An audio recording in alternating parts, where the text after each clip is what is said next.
Next topic. Okay. Something called differential kinematics. Differential kinematics. Okay. So here we're going to. So sometimes the input of a robot, what we can control, is not the position, but sometimes the velocity. Okay. So let's go back to the planar open chain.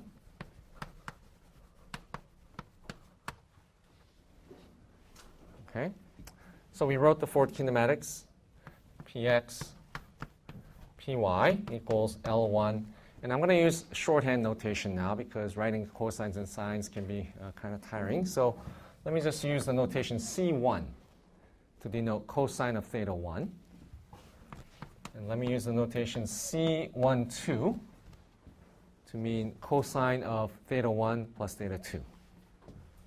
Okay, so this is L1 S1 plus L2 S12. All right, so this is since this is the first time, I'll just write down what I mean here. This is cosine of theta 1 plus theta 2. Okay, and I think S1, S12 should be readily apparent. Okay, all right, so here's the forward kinematics. Now suppose the input, what we can control, is the joint velocity, the velocity of the joints. Okay, so in this case,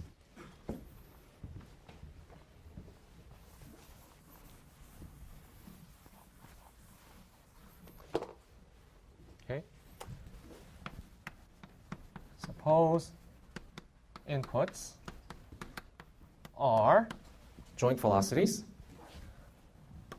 d theta 1 dt. Okay, let me use the notation theta 1 dot. Okay, and d theta 2 dt, theta 2 dot. Okay. All right, so what are the outputs in this case? Well, we want to think of the hand velocity as the output. Okay? All right, so let's see if we can determine a relationship between the hand velocity and the joint velocity. Okay, so a way to do that is to take derivatives of the forward kinematics. Okay? All right, so we want to take the derivative of px with respect to time. Okay, so let's call this v sub x, okay, velocity in the x direction. Okay, so we want to take the derivative of that earlier equation. So L1 and L2 are constant. Okay, theta 1 and theta 2 can change with time. Okay, so if we take the derivatives, we're going to have minus L1 times theta 1 dot S1 minus L2 theta 2 dot sine 1, 2. Okay? And if we do the same for the y component, p sub y, we get v sub y is L1 theta 1 dot C1 plus L2 theta 2 dot C1, 2. Okay? Okay, so one of the things that I'm going to ask you in this course to be familiar with is using matrices and vectors. Okay, so if you think about it, matrices are a pretty amazing thing. So let's rearrange this equation into vector matrix form. So Vx, Vy is equal to, we're going to now write a 2 by 2 matrix. Oops, this one.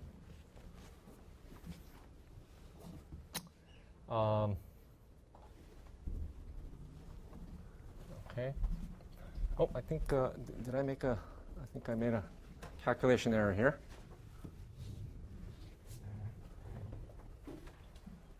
Actually, there's one more term here. Sorry about that.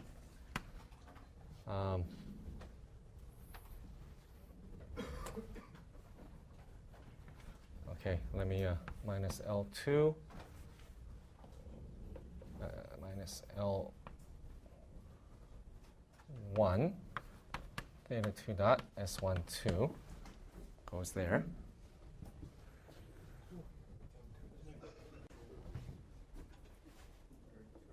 Question? Oh, is this L2? Theta 1 dot, okay. L1 theta 1, is that right? L2, okay. Okay, and down here we also have, I left out a term here. So plus L2 theta 1 dot C12. Okay? All right, so we have minus L1 S12 plus L1 C12 minus L2 S12 plus L2 C12.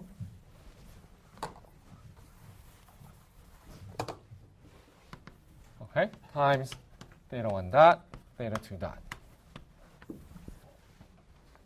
Okay. So we managed to write it in vector matrix form with your help.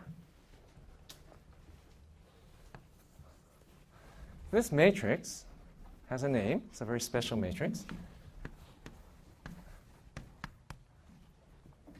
We're going to call it the Jacobian matrix, or more simply, the Jacobian. Okay, so this is the Jacobian of the Ford kinematics. Okay. Now, it turns out that the Jacobian is a very useful matrix that contains a lot of information about the robot. Yes, is there a question? I think that the matrix is incorrect because the okay, let's see. equation. It could very well be minus. It should be L2, right?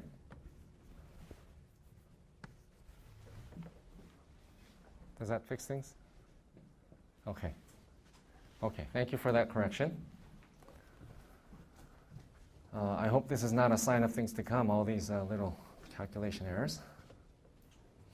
Okay, so this Jacobian matrix is going to be a very a useful tool for us. Okay. So the Jacobian is going to provide information about a number of things. Provides information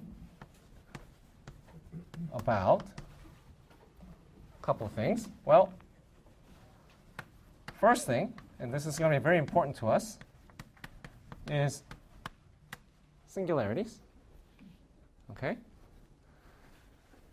So what's a singularity? Let me just illustrate it for you.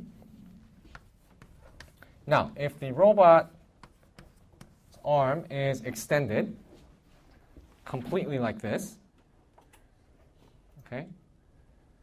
Well, it's possible for the robot to move this way. But you see that it's impossible to move in the direction of the link. Okay? So we can't have motion in this direction or inward. Okay? So at a singularity, the robot cannot move in certain directions. Okay? So it's very important to know where the singularities are. Okay? And the Jacobian tells us where they are. Okay? What we do is we look for configurations, poses where the Jacobian matrix becomes singular. Okay? So here, J theta becomes singular.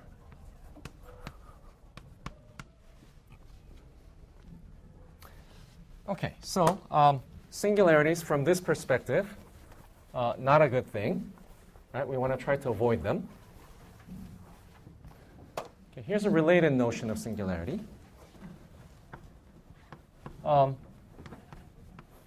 Posture, or let's use the word manipulability.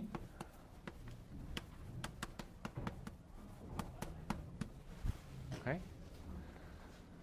All right, so how many of you snowboard? Nobody. Okay. I'm sure we have snowboarders. So when you ride a snowboard, okay, you don't stand stiff, right? Maybe some of you do, but normally when you ride a snowboard, you sort of bend your knees, right? You have your arms out. Now, why do you ride a snowboard like that? Well, it's because it increases your maneuverability, right? Your manipulability. For example, if you're riding down and you hit a sudden bump, okay, if you have your knees fully extended, okay, there's a good chance you could fall, okay, go sailing into the forest. Whereas if you have your knees bent, okay, you can sort of cushion the shock, okay, and also maneuver more easily. Okay, so that's the idea of posture manipulability. Okay.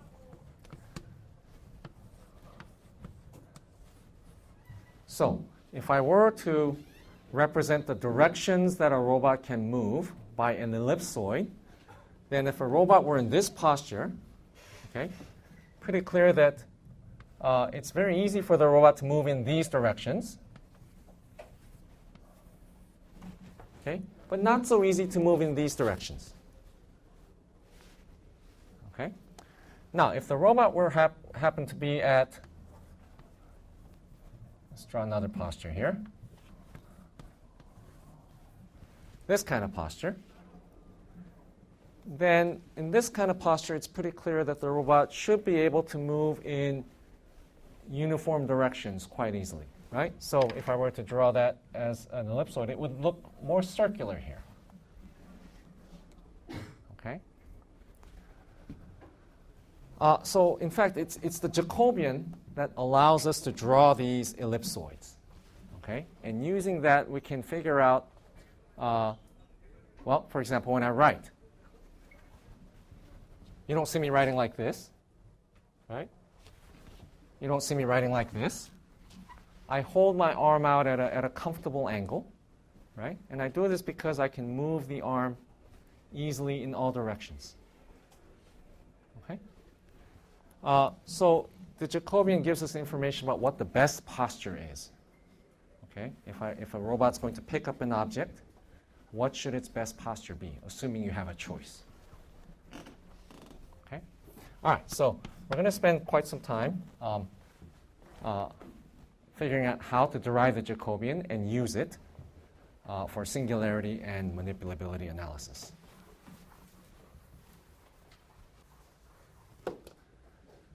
Okay. Now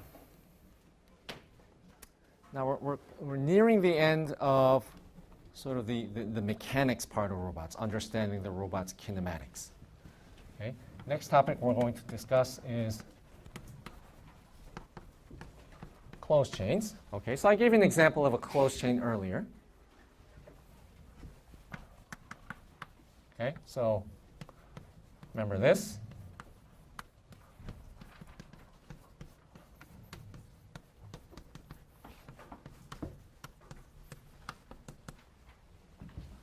Okay.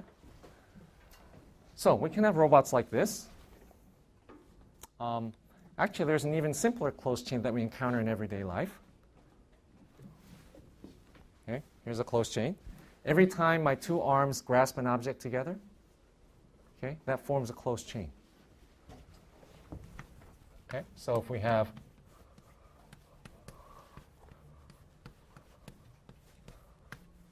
two arms holding a common object, we have a closed chain. Okay. So for closed chains, we need also to do the same sort of things that we did for open chains. We need to understand its forward kinematics, its inverse kinematics, its differential kinematics. Okay, so that's what we'll be doing. We'll be looking at the forward and inverse kinematics of closed chains. Okay, and also singularities. Okay, closed chains also have singularities, and unlike open chains, the singularities of closed chains are quite fascinating. Some strange things can happen at singularities. Okay, so we'll spend some time on that.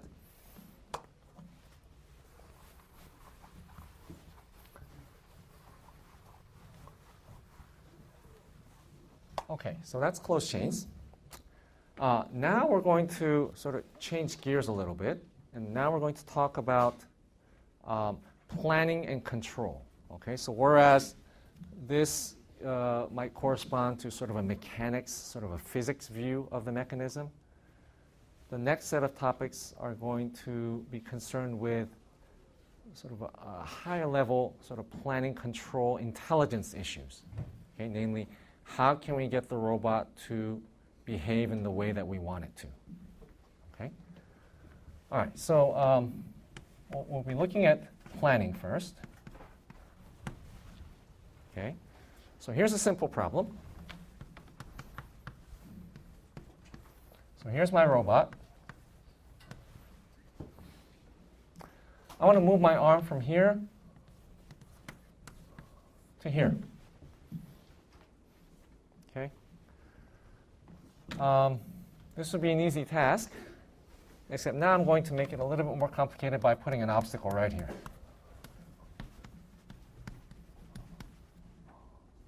Okay, obstacle. So how do I move the robot from this pose to this pose without crashing into the obstacle? Okay, and I want the computer to do this. Okay, automatically, instead of me guiding it, right? So there needs to be some sort of way for the robot to figure out how to find a path that avoids this obstacle. Okay. Now, the most straightforward way to do this, or way to think about this problem, okay, is to use the inverse kinematics. Okay, so we have theta 1, theta 2. Okay, and theta 1 can vary from 0 to 2 pi, as can theta 2. Okay, so we can ask, what are the configurations in this space where collisions can be avoided? Okay, so if we draw the obstacle in this space, it might be something like, I don't know, maybe something like that. Okay? So if we want to move from A to B, okay, A might be over here, B might be over here, okay? And we need to find a path in this space that avoids the obstacle. So some path like that. Okay, so if we follow that path, then this arm could, okay, let me try to do a simulation here. This arm could sort of bend in, right? Then I have to do a sort of fake out, move from the elbow up to elbow down, right? Do that. Okay, so this is the problem of planning. Okay, and we're going to look at algorithms that find this collision-free path. Okay. Okay, so last topic, and it looks like we're going to have to discuss the mobility of rigid bodies next time. Okay, last topic is control. All right, so let's use our friend again.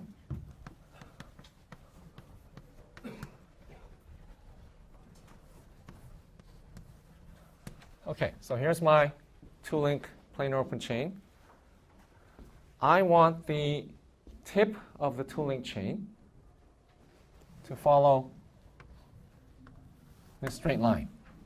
Okay, start from A, move at a constant speed to B along this line.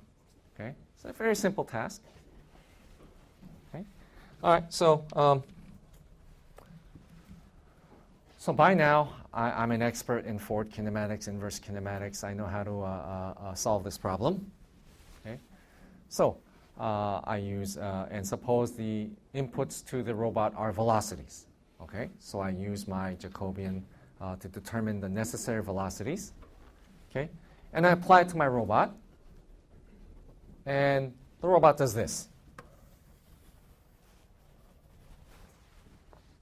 Okay, so this is the actual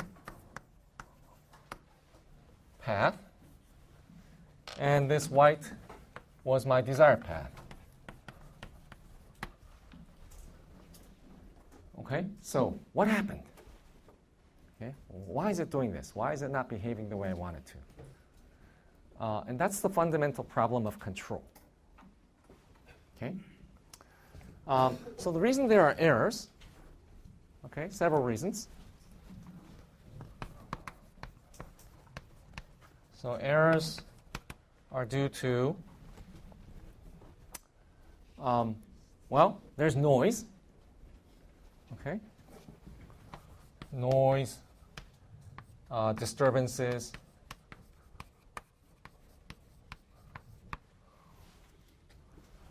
Okay.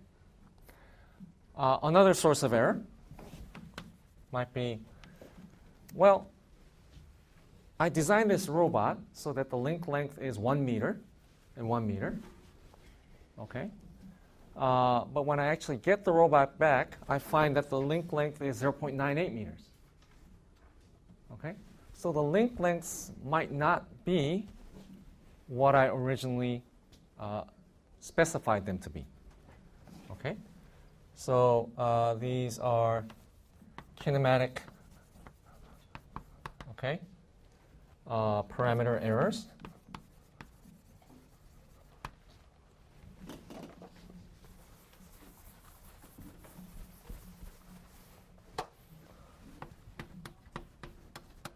Okay, or other types of modeling errors. Okay, so other modeling errors. Okay, and